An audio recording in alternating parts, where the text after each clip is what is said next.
All right, so it's spring 2024, and last year I used a DIY LiveScope pole for my boat.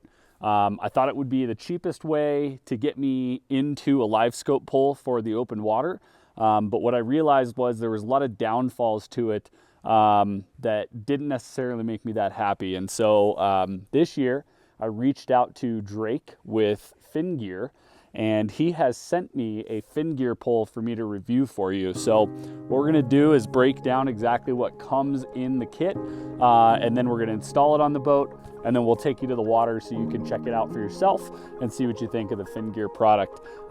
So without further ado, let's talk about what comes with the FinGear setup.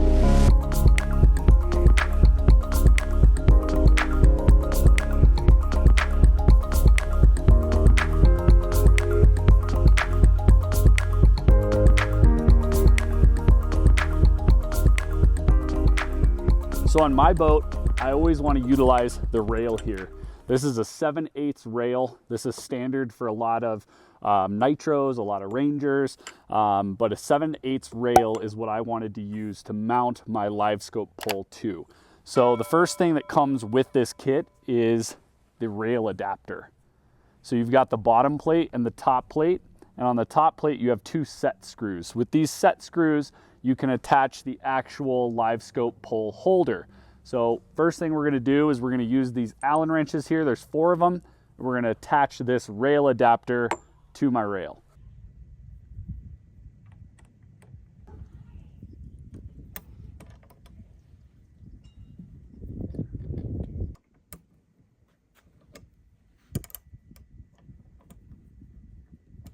All right, so now that I have my rail adapter on and it's nice and solid, I've already checked it for level.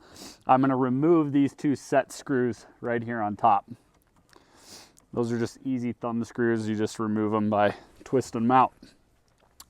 Then this is the actual FinGear mount here. Right now I have it in the vertical position. And what I'm gonna do is I'm going to set it on here and put those thumb screws right back in. And again, there's just 2 of them.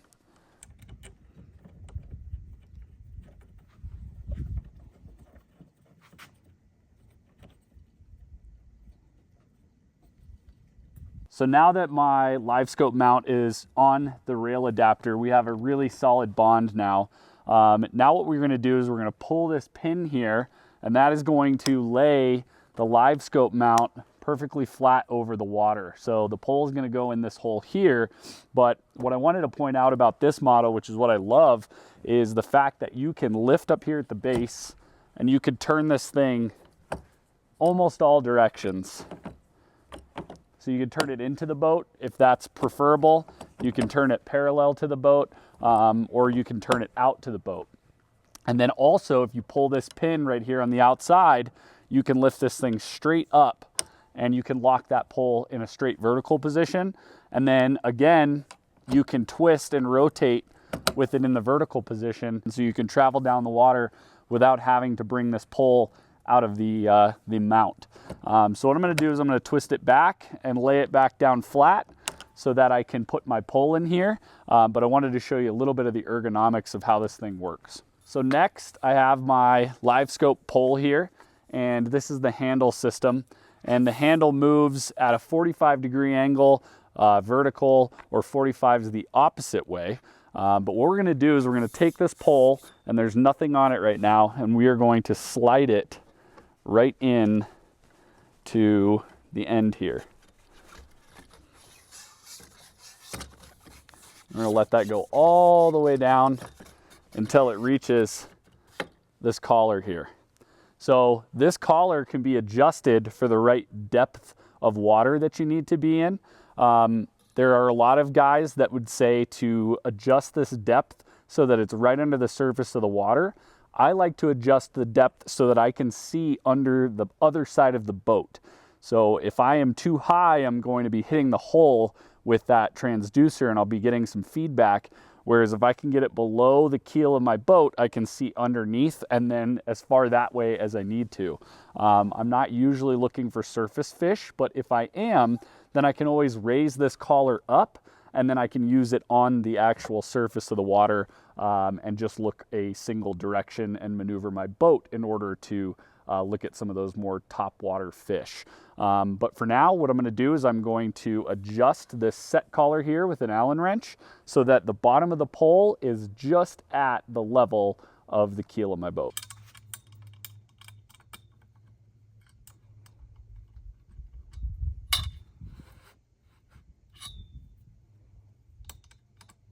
All right, so I have my locking collar way up at the top. I brought this up, I've locked it down, and what I'm gonna do is grab my Garmin mount. Now this is the one that came with my LVS 34, and that's what this pole is meant to use. And all I'm gonna do is just slide it on there, and then you have one little notch here at the top of your LVS 34 mount. And you've got a slant, and you want the thinner part of that slant to be at the base and the thicker part at the top. And you'll know that because there's this little line here, a little white line. Then all I'm gonna do is I'm gonna look up and I'm gonna match with my handle where that white line is. And now my handle is gonna be pointing in the direction of my transducer. And so I'm going to just take a little Allen wrench here and sip it down. I'm not gonna make it super tight right now. I'm just gonna get it, mostly tight. And then we'll go back and we'll hammer it home once we have it exactly where we want it. But right now I'm just gonna kind of get it adjusted, and then if I need to make any changes, which it looks good, I can do so before I lock it down the rest of the way. So let me get my drill and we'll finish tightening this down.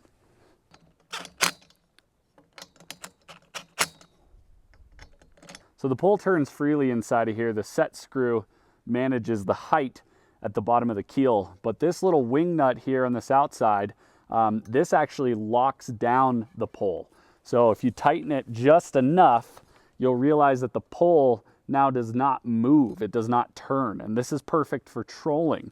The other thing that's cool is with this, you can have it right out the side of the boat, which gives you a little bit more clearance, or you can have it be a little bit thinner and closer to the boat by just rotating and twisting the mount. So now you don't have as much distance off the side of the boat. Plus, you're kind of giving this an angle towards the direction that you're trolling, which is going to only help you when it comes towards making sure that this doesn't move while you're trolling. So really cool design by FinGear here. I think they did an excellent job with the durability of this. This is all aluminum, very sturdy, really nice components. And I think the biggest thing for me is being able to store my LiveScope in my truck. When I go on trips, when I go anywhere other than my house, I want to make sure that I can pull my LiveScope off my boat and put it somewhere where it's safe. I also charge my LiveScope off the boat because I want to make it easy for me to transfer between ice fishing season and these early open water seasons here in like late February, early March. And so with this unit, you can actually take this off pretty quickly and get it in the actual truck. So all you've got to do is just get your fingers on these thumb screws here, and you just twist the thumb screws out. And once you have those thumb screws out, you have the whole entire pole now that you can take in your truck, and you can go and lock this thing up. Now, you do have a little bit of added bulk because you've got to actually take the base itself. This does not come apart if you have a transducer on the bottom, because there's no way for it to slide out unless you were to disconnect things. So you would have to take this unit with you, but the nice thing is you can get it off. It's very quick. You leave, nothing on your boat as far as bulk, and you could take this and lock it up or bring it inside, and it's not too heavy. So you do have that option with this FinGear mount to take this thing off and put it in your truck and store it for later. So now that we have the FinGear installed on the boat, all that's left is for us to take this thing to the water and give it a try trolling and just see how practical this is working around the boat. I actually really like the adjustability of it. I like how easy it is to maneuver, and then I like how sturdy it is once it's in here. It seems like it's going to be a rock solid mount. I don't think I'm going to have any problems with it, but let's take it out to the water and see. All right, so we just got to the lake, and I want to show you how to deploy the FinGear. Now, at the ramp, I put in the 2 thumb screws and connected the pole. And right now, I just want to let you know that I do not have the transducer on here. Obviously, if I did, you'd have a cable coming off of this, but I wanted to show you it in the cleanest way possible. So basically I have it in the stored position, handle forward, transducer back. You can put it the other way if you like. And it's very easy to deploy in the water, as you'd seen before. I do want to point out that there is a pull pin screw out here on the outside of the unit. You won't be able to see that once I turn it, so I'm just letting you know it's there. So how you're going to deploy this thing is you're first going to grab here and pull up, and then twist straight out from the side of the boat to a 90-degree angle. And then what you're going to do is you're going to pull this pull pin here on the back side, and you're just going to lay the FinGear flat into the water until it snaps closed. Now you can stand up or you can sit down, and you can turn this pole anywhere that you want to look. You can move the handle straight, and you can twist it like this with your wrist. However you want to operate it, you can do so. So the other thing on the FinGear mount is that they actually have a set wing nut here. And if I wanted to troll forward, I could point my transducer forward of the boat and then just take my hand on this wing nut and just wrench it down. Now, this pole is not moving. I cannot twist that out of there. So now the pole is going to stay perfectly still in the direction that I want to go, and I don't have to worry about it ever moving. Then when you're done for the day, it's as simple as pulling that pin, lifting it out of the water until it locks, and doing the same procedure. You're going to lift up and you're going to twist and lock it back down. You can travel with it on your boat just like this, and there's no worries at all. This thing will stay secure in your boat until you reach your next destination. My main goal this year was to find myself a mount for my LiveScope that I could troll with. That's the one thing I think I was missing last year with my DIY setup, is I could never troll with it. The ram ball mounts just move around too much. They're made of rubber, and after that rubber degrades, they move. So this mount is a great option for staying perfectly still in the water. You can lock down the pole, and we're gonna test it right now. We're gonna see if this thing can go about 2.5 miles an hour, which is maybe my max for trolling, and see how the pole flexes and how the unit overall holds up to a little bit of water pressure. So let's do that now. All right, that's about 2.5 miles an hour right there on the pole. As you can see, it is perfectly parallel. There is no bending whatsoever on that pole. You can't see it coming out on either side of the mount. It is holding very, very strong. So I would give that an A+ for trolling through the water. And you can see with this thing locked down, it's absolutely not turning whatsoever. So no amount of water pressure is gonna push that thing either way. Very sturdy in the boat. And I'd give this an A+ for trolling. This is the FinGear in the water at just about 2.5 miles an hour. I've heard a lot of people complain about having a LiveScope pole that is non-removable, and I tell you what, this is just like the rest. You can remove this no problem. So what I'm gonna do is I'm gonna go ahead and turn it a little bit. That way I get the pole kind of out of my way, and then I'm gonna pull the pin and I'm gonna lift it straight up, okay? And now I can turn it all the way sideways to the boat. Now all it is simply these two little thumb screws here. These aluminum thumb screws. All you have to do is just make sure if you are on the water that you're careful that you don't dump them in the water. So I got one out. I've now got the second out. And now I can take this whole pole and setup, I can put it in my truck with my LiveScope, and I don't ever have to worry about this getting stolen. I don't have to worry about it breaking on the boat, or even trying to cover the boat with this LiveScope pole. That's another big issue. So the fact that I can lay this in my boat now for travel, or take it and lock it up in my truck, is a huge plus for the FinGear. And all it takes is those two screws. And the best part about it is this doesn't take up a lot of space on my rail. So I've got plenty of room still for my rod holders when I'm not using live.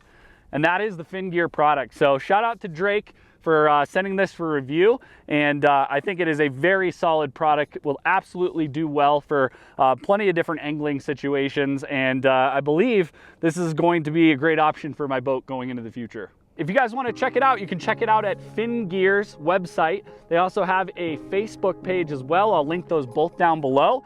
And I think this is a fantastic product. I think this solves 90% of what you need out of a LiveScope pole. There might be a few things that you could change on it for your particular setup, but for what most guys are doing, this has got it all. It's all aluminum. It's very well put together, and I'm really excited about it. I'm happy to see a very nice piece of engineering here for a LiveScope pole and get away from my DIY solution. So again, check out FinGear, and I think you're really gonna enjoy their LiveScope pole. Thanks for watching the video. I really hope you enjoyed it. If you're interested in more relatable content, you can check out these videos right here. Oh, and don't forget to like and subscribe down below so you can stay updated on our next adventures.